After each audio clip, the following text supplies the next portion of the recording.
let's jump in. So what I want to talk to you about is why executive women are working so much harder, right? And this is really,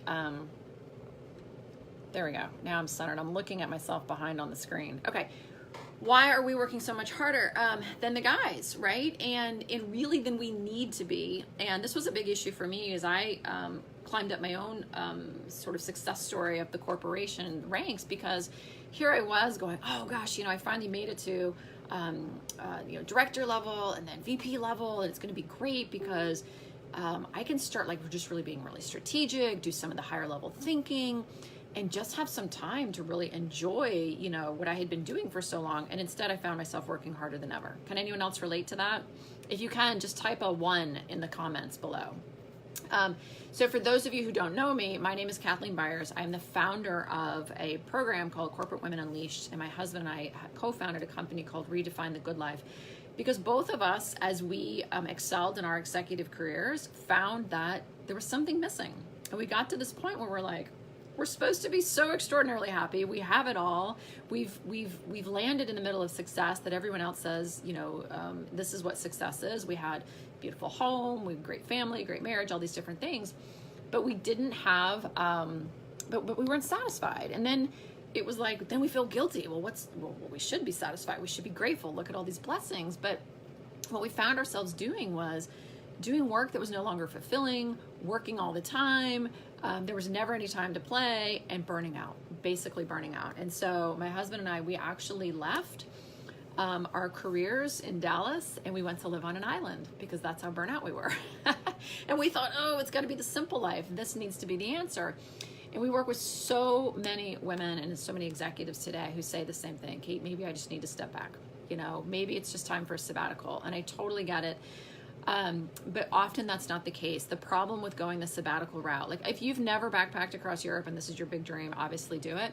But if you're doing it because you're burning out, what happens is there's a lot of remorse on the other side. You miss your former self.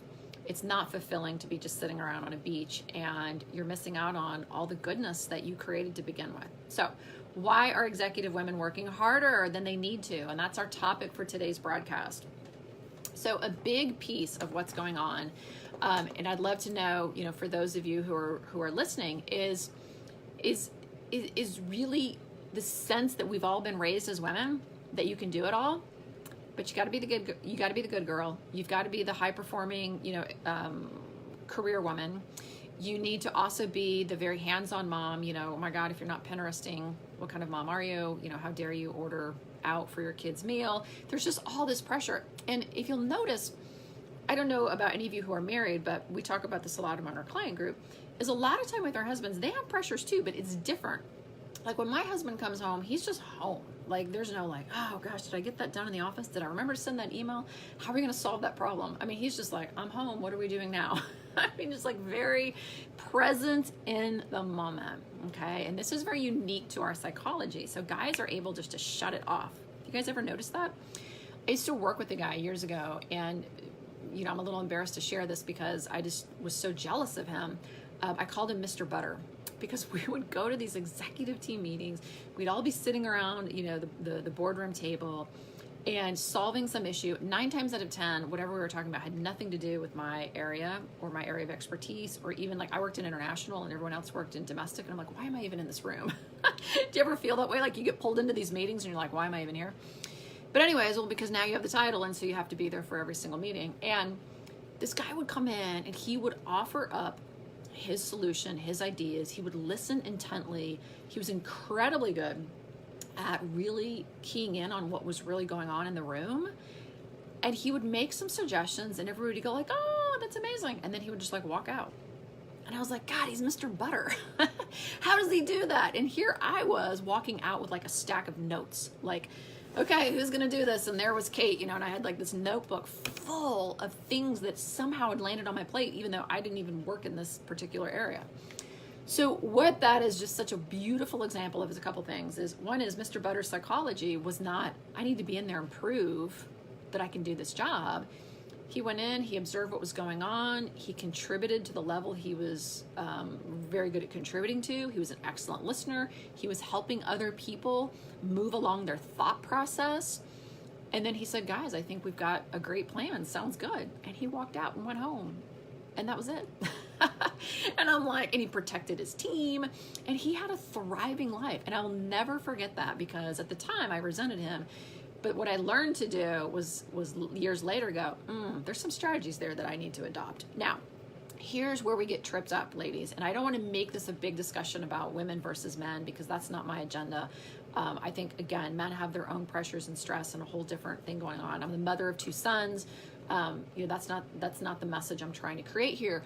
But I think we can learn from each other, and there's incredible strengths that women bring to the business world. There's incredible strengths that men bring. Okay, and so that's my point. So where women are falling down is that we are trying to prove that we can get the seat at the table. How many of you feel that way, right? Deep down, you either doubt that you're really capable enough to do this job, and you're like, when are they going to find out that I have no clue what I'm doing? Especially if you're a high achiever, right? Because high achievers, we move up fast. We are kicking ass and taking names, and we are blazing trails. And that is awesome, because it really fuels our need to do work that is fulfilling, where we feel we're taking charge, where we're being successful. It is a high for the high achiever.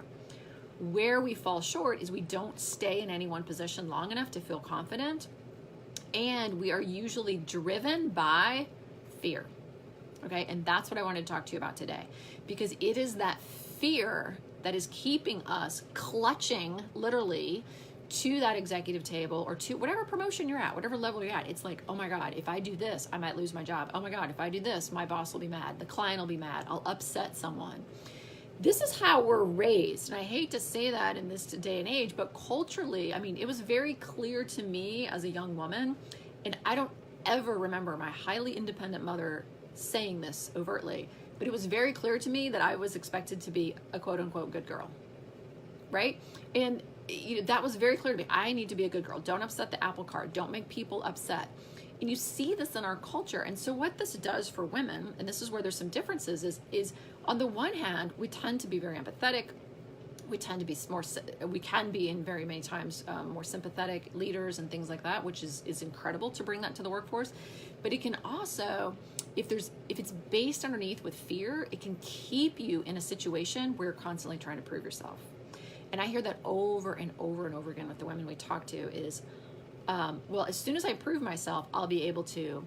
And so what happens is we don't recognize this fear. It's now embedded into our DNA, okay? So 9 times out of 10, people who are achieving at this level, there's no idea that there's fear-based. Maybe sometimes you feel like, I'm not really confident in what I'm doing, but it is much deeper than just lack of confidence. It is, if I fail at this, I am truly, your subconscious is scared that you'll be rejected in some huge way that will damage your ability to live a quality life.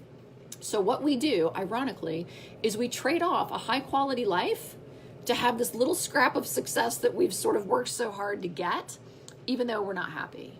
And then we feel guilty for not being happy. And everyone else around us is like, well, look at you, you've got this big job. I mean, I remember I had girlfriends who were not as professionally successful as I was, and they just said, Kate, can't you just shut up and just go do your job? You're supposed to be miserable. Like, what's the big deal? Stop complaining. And I remember going, really? Am I supposed to be miserable? I thought I was doing all this because I wanted to live the good life. Like, really? Am I supposed to be miserable? I thought I was supposed to be really fulfilled, and I thought I was someone really capable of creating fulfillment and success for myself. Why does this not feel good? Does that make sense? All right. So here's the thing, and this is the piece that's so difficult, which is if we're moving in through a fear-based world, and we're so scared that we're going to mess up, our place at the table, then what are we going to do? If I'm living in fear every day, well, then I'm going to worry and I'm going to work harder, right? If you're worried that if you say anything that, if you don't take on the next assignment, if you don't keep going for the next promotion, if you don't accept everything someone's telling you that you need to be doing at face value, then what are you going to be doing? You're going to be working night and day, and you're always going to be worried. That's the other big piece that keeps women in that trap.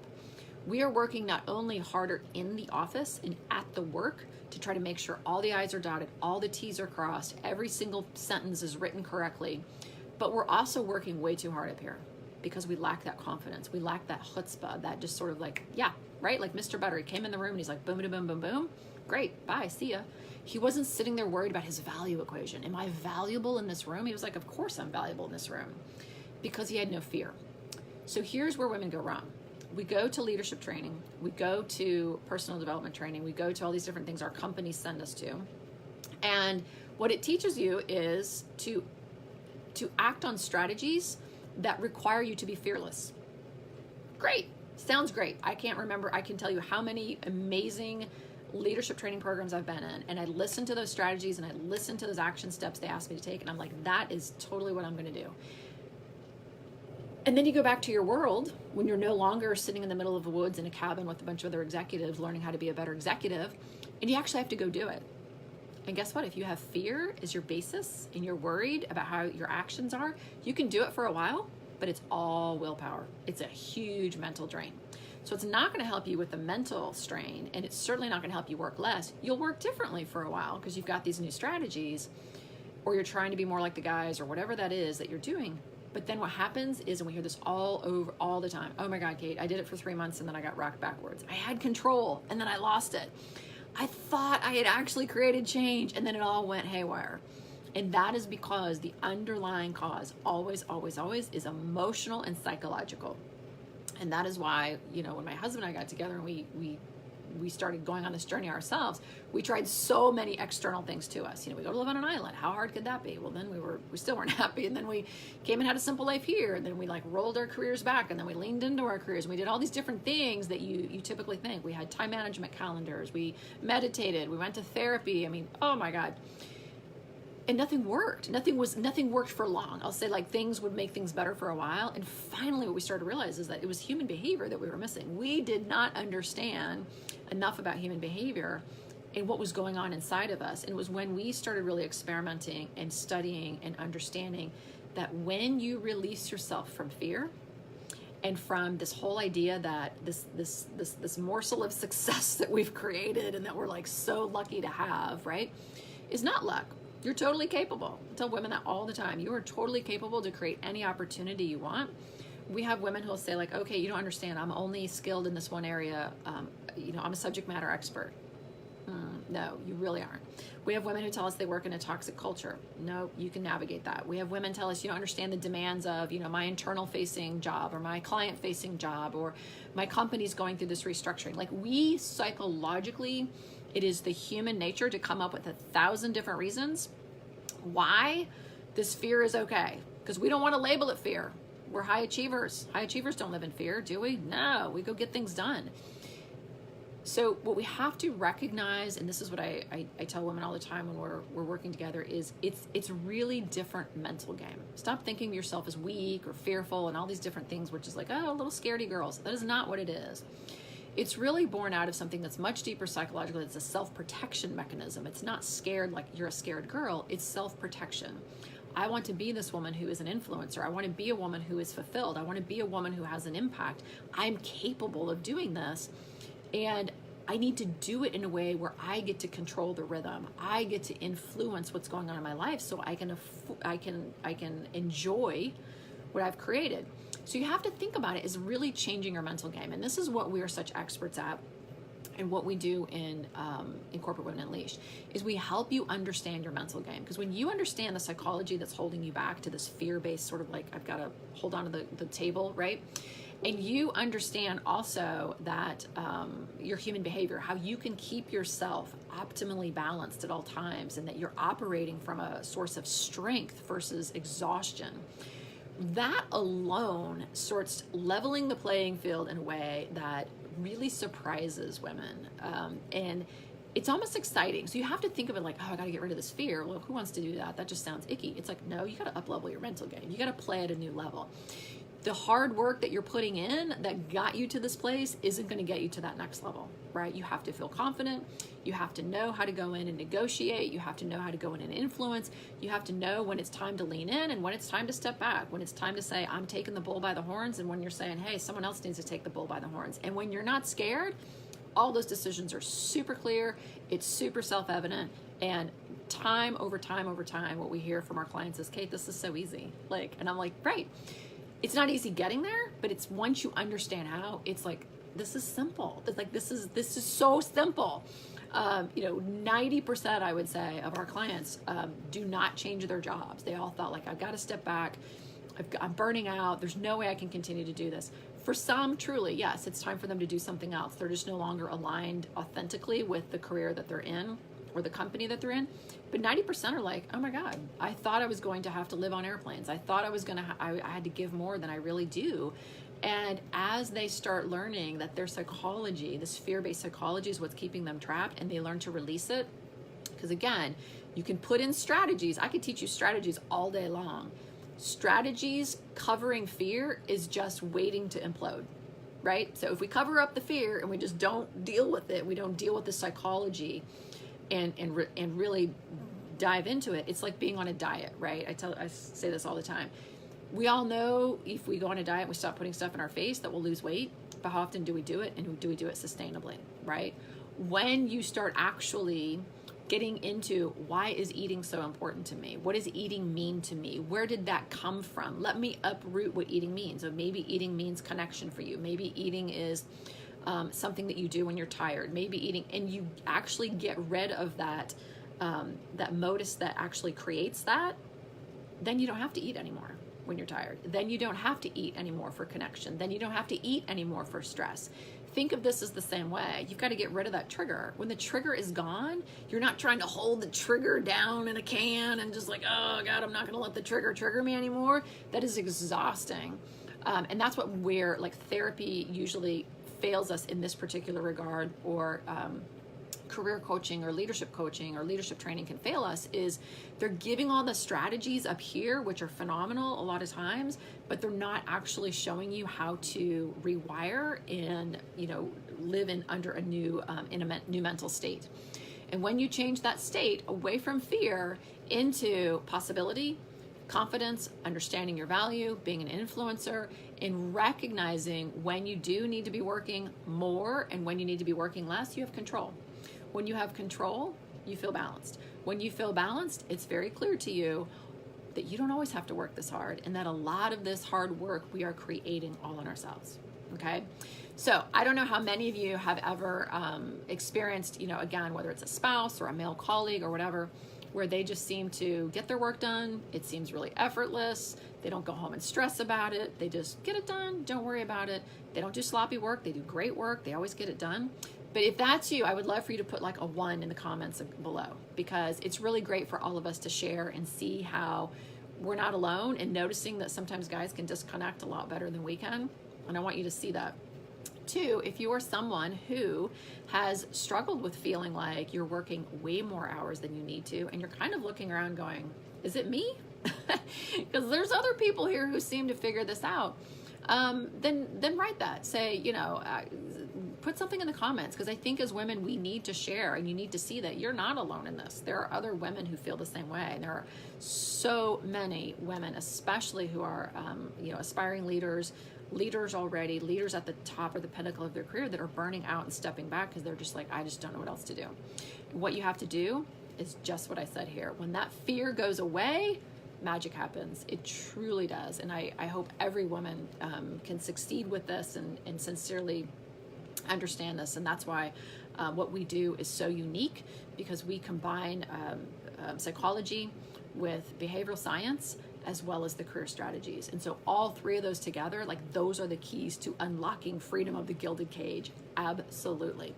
So if you are, I want to wrap up today because it's been a little bit long, and I appreciate everyone tuning in. But if you are an executive woman, powerful woman, high achieving woman, a woman in a leadership position, and you're burning out, you're sacrificing your personal life, your health, your marriage, your relationships, motherhood for your career, and that is not the way you want to live anymore. You're ready to make change. You're ready to step out in a bold way and create the life that you're really destined to live. You're ready for fulfillment, right? You're ready for that work to matter and for it to feel good when you're in the office, but also feel good when you're home. Then I invite you to book a call with us. What you can do is in the comments section here, just type the word call. Just say call, and we'll reach out to you, our team, to get on a calendar date that works for all of us. And on the call, it's super simple. We're going to have fun. We're going to talk about your career. We're going to look for some root causes of what could be going on for you, and understand what's really keeping you feeling like you're trapped and not living your best life. We're going to talk about what the possibilities are and really create a game plan together. I mean, that's what we do on the call, right? It's 45 minutes. It's super simple. It's super fun. You owe it to yourself. So I really encourage you to, again, just put in the comment section call, or if you want to reach out to me on Facebook and private message, whatever, again, we'll get you booked and we'll find something that works for everyone's schedule. So anyways, it's been great talking with you guys. Again, I'm Kathleen Byers. I'm founder of Corporate Women Unleashed, where we work with high achieving and executive women to help you prioritize your personal life. You don't have to step back. You don't have to sacrifice your career. You can lean in and live a thriving life. Bye, everyone. It's been great speaking with you.